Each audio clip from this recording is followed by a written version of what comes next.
नमस्कार। आज हम सीधे चलेंगे भारत के गांव की उन सच्चाइयों की तरफ जो अक्सर शोर शराबे में कहीं दब जाती हैं। एनसीईआरटी के फैक्ट्स और डेटा पर आधारित इस विश्लेषण में हम खेती और आजीविका के उन पहलुओं को समझेंगे जो सच में ग्राउंड रियलिटी हैं। चलिए शुरू करते हैं। इस चर्चा में हम क्या-क्या देखने वाले हैं?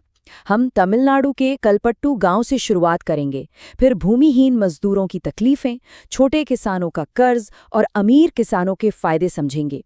अंत में कुछ अलग तरह की आजीविका और ग्रामीण भारत की सच्चाई पर आएंगे। तो चलिए सबसे पहले चलते हैं कलपट्टू गांव की तरफ। अक्सर जब हम ग्रामीण भारत या गांव के बारे में सोचते हैं ना, तो दिमाग में सबसे पहले क्या आता है? खेत और किसान, है ना? लेकिन यहाँ एक बहुत ही दिलचस्प सवाल है। क्या वहाँ सच में गुजारा करने का सिर्फ एक यही तरीका है? बाकी की आबादी आखिर क्या करती है? कलपट्टू गांव को ही देख लीजिए। सच्चाई हमारी आम धारणा से काफी अलग है। यहाँ खेती के अलावा एक पूरी अर्थव्यवस्था चल रही है। यहाँ लोहार हैं, बुनकर हैं, नर्सेज और टीचर्स हैं, मैकेनिक्स, धोबी, नाई, दर्जी और यहाँ तक कि किराने की दुकान और चाय की टपरी चलाने वाले भी इस गांव का उतना ही अहम हिस्सा है। यहाँ की जिंदगी सिर्फ खेत खलिहान तक सीमित बिल्कुल नहीं है। अब गांव से निकलकर सीधे खेत की तरफ चलते हैं और मिलते हैं तुलसी से। तुलसी एक जमीनहीन मजदूर है। इनकी आमदनी पूरे तरह से धान की खेती के इस चक्र पर निर्भर करती है। सबसे पहले पौध तैयार करना, फिर खेत में रोपाई, उसके बाद खरपतवार निकालना और आखिर में कटाई। अब समस्या ये है कि इन 4 चरणों के बीच लंबा वक्त होता है। महीनों तक उनके पास कोई काम नहीं होता। इसे ही भयंकर मौसमी बेरोजगारी कहते हैं। लगातार झुककर काम करने से मेरी पीठ और पैरों में भयानक दर्द होता है। जरा सोचिए इस बारे में। ये धान रोपने का भारी शारीरिक श्रम है और इस पूरे दिन की तकलीफ के बदले तुलसी को मिलते हैं दिन के सिर्फ 40 रुपए, बस। और हाँ, काम के बाद घर जाकर आराम नहीं मिलता। दूर से पानी लाना और जंगल से लकड़ियां इकट्ठी करना भी उन्हीं की जिम्मेदारी है। अब इस कड़ी का अगला हिस्सा देखते हैं, छोटे किसान और उन पर कर्ज का बोझ। मिलिए शेखर से। शेखर जैसी थोड़ी सी जमीन वाले किसानों के जीवन में कर्ज का जाल एक बहुत बड़ी सच्चाई है। खेती के लिए बीज और खाद तो चाहिए ही, इसके लिए शेखर को व्यापारियों से भारी ब्याज पर लोन लेने के लिए मजबूर होना पड़ता है। और शर्त क्या होती है कि फसल पकने पर उन्हें तय शर्त के हिसाब से उसी व्यापारी को सस्ते दाम पर बेचनी पड़ेगी। मतलब एक तरफ महंगा कर्ज और दूसरी तरफ अपनी ही फसल के सही दाम न मिलने का नुकसान। ये पूरा का पूरा एक ट्रैप है। और अगर मौसम खराब हो जाए या फसल पर कीड़े लग जाएं, तो सच्चाई बेहद दर्दनाक हो जाती है। फसल बर्बाद होते ही कर्ज का पहाड़ टूट पड़ता है। एनसीईआरटी का डेटा बताता है कि ऐसी स्थिति में परिवारों के पास बाहर निकलने का कोई रास्ता नहीं बचता, जिसके चलते आगे चलकर कई किसान आत्महत्या तक कर लेते हैं। एक खराब मौसम और पूरा परिवार आर्थिक अंधेरे में चला जाता है। लेकिन गांव में सभी की हालत ऐसी नहीं है। अब मिलते हैं रामालिंगम से। रामलिंगम एक अमीर किसान है जिसके पास 20 एकड़ जमीन है और यहाँ दोनों वर्गों का फर्क बिल्कुल साफ दिखता है।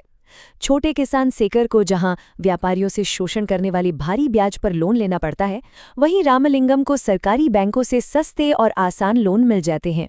और इन्हीं सस्ते लोन्स का फायदा उठाकर वो राइस मिल खोलता है, नए बिजनेस शुरू करता है और अपना मुनाफा बढ़ाता चला जाता है। असमानता का इससे बड़ा उदाहरण और क्या होगा? खैर, अब हम खेती और किसानों से थोड़ा आगे बढ़ते हैं और कुछ अन्य समुदायों की तरफ चलते हैं, क्योंकि आजीविका के लिए सिर्फ एक तरीका नहीं है। जरा इन 2 तस्वीरों पर गौर कीजिए। एक तरफ नागालैंड की चकेसंग जनजाति की सीढ़ीदार खेती यानी टेरेस फार्मिंग है, जहां पहाड़ों को काटकर पानी रोका जाता है।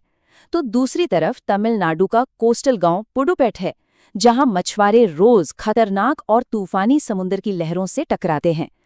माहौल बिल्कुल अलग है, पर गुजारा करने का संघर्ष लगभग वैसा ही है। पुदुपेट के अरुणा और पारीवेंदन जैसे मछुआरों की जिंदगी किसी खतरे से कम नहीं है। पहले तो महंगी नाव और जाल खरीदने का बोझ, पर सबसे बड़ी परेशानी आती है मॉनसून के वक्त। मछलियों की ब्रीडिंग सीजन के चलते 4 महीने तक समुद्र में जाने पर पाबंदी होती है। आमदनी बिल्कुल शून्य, तो उस दौरान घर कैसे चलेगा? उन्हें भी ठीक छोटे किसानों की तरह व्यापारियों से कर्ज लेना पड़ता है, वही कर्ज का जाल एक नए रूप में। इसके बिल्कुल उलट नागालैंड के चिजामी गांव में खेती का तरीका काफ़ी अलग है। यहाँ टेरेस फार्मिंग तो होती ही है, पर लोग अकेले मेहनत नहीं करते। ये 6 से 8 लोगों का समूह बनाकर एक दूसरे के खेत पर मिलजुल कर काम करते हैं। साथ खाना, साथ उत्सव मनाना और जब तक फसल पूरी तरह तैयार ना हो जाए, एक दूसरे का साथ देना, ये सामुदायिक भावना सच में कमाल की है। तो चलिए अब इन अलग अलग कहानियों से थोड़ा पीछे हटकर पूरे ग्रामीण भारत की सच्चाई को आंकड़ों के नजरिए से देखते हैं।